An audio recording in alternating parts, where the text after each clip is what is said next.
So next week is the anniversary of my mom's death. And I know that's kind of a depressing way to start a devotional, but I really don't want it to be a depressing devotional. And the reason I'm doing it out here is for a while I've been wanting to do a devotional by our children's garden out here. You can see there's some things that are really growing, and I know pretty soon we are going to be at harvest time. We've already harvested some, but there's more to be harvested out of this garden, and it's been fun to watch it grow, and I know the kids have watched it as well. But here's the connection with the garden and my mom's death. I know that probably seems like an odd connection, but when I was a kid, growing up in Albuquerque, I don't know if it was Thursday night or Wednesday night or whatever night it was, but there was once a week where my parents would go to choir practice. Now, they were really active in the church. Mom and dad kind of were the janitors of the church. They would lead the youth group. They were in the choir. They just did all kinds of stuff. But what I remember, this is one of my vivid memories of childhood, is that I would go with them to choir, and I would play with some of the other kids that were there with parents who were in the choir as well. And then on the way home, I would sit on mom's lap in the front of the car. And yes, this was back in the day where evidently it was safe to do that. But I would sit in the front seat on my mom's lap, and mom and dad would sing on the way home. They would sing "How Great Thou Art." I remember that one, but the other one I really vividly remember is the hymn "In the Garden." And they would sing in the garden every week on the way home from choir practice. Now, some of you will be familiar with that hymn, but others of you won't. But here's the first verse of the hymn. It goes like this: I come to the garden alone while the dew is still on the roses, and the voice I hear falling on my ear, the Son of God discloses. And he walks with me, and he talks with me, and he tells me I am his own. And the joy we share as we tarry there, none other has ever known. I did a little bit of research on that hymn, and this is what I found out. I found out that this hymn was supposed to be an explanation of the deeply personal and intimate spiritual encounter that the singer of the hymn was having with the risen Jesus. And it was inspired by the story of Mary Magdalene and her encounter with Jesus at the garden after his resurrection. It was written by a guy by the name of C. Austin Miles, and it emphasizes this peace, love, joy, fellowship, and divine connection that we can have with our God. And it's symbolized happening in the garden, because in that story of Mary Magdalene, he found such an intimate connection.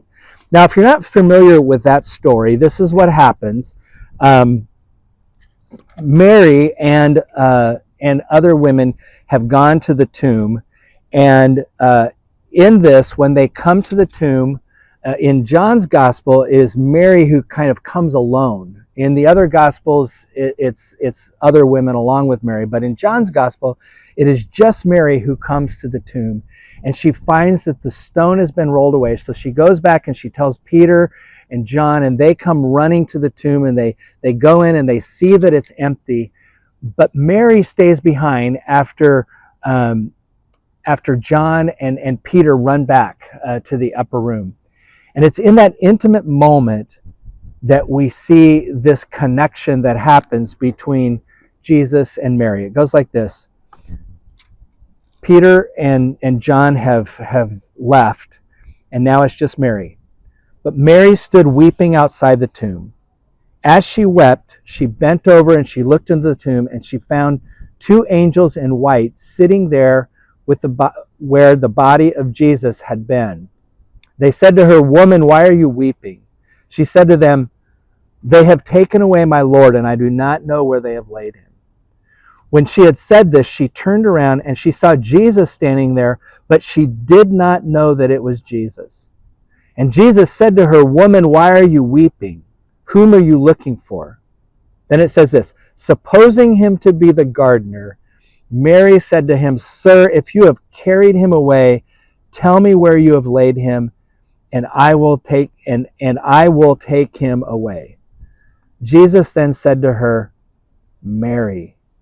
And she turned and she said to him in Hebrew, Rabboni, which means teacher. I mean, you can imagine this intimate moment.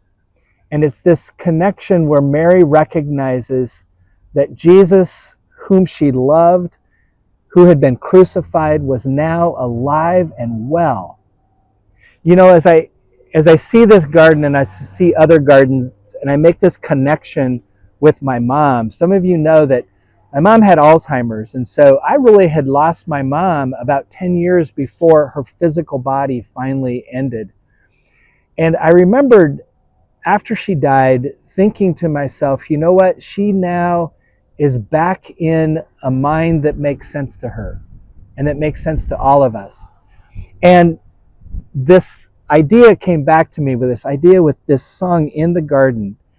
And I imagine that song that my mom and dad used to sing so many years ago now actually being my mom's experience. I mean, I don't know what heaven looks like, but I imagine this garden, I imagine this welcome scenario where God is able to embrace Mary in a way that, or embrace my mom in the way Jesus must have been able to embrace Mary. It's comforting. You know, wherever your place is, wherever your spot of connection is, my hope and my prayer is that you will use that spot, that you will find a place, find a setting where you can be led in confidence that God is with you. I think that's what this garden has become to me as I think about the fact that next week I'll remember my mom's passing, but I also remember her new life in Christ has begun.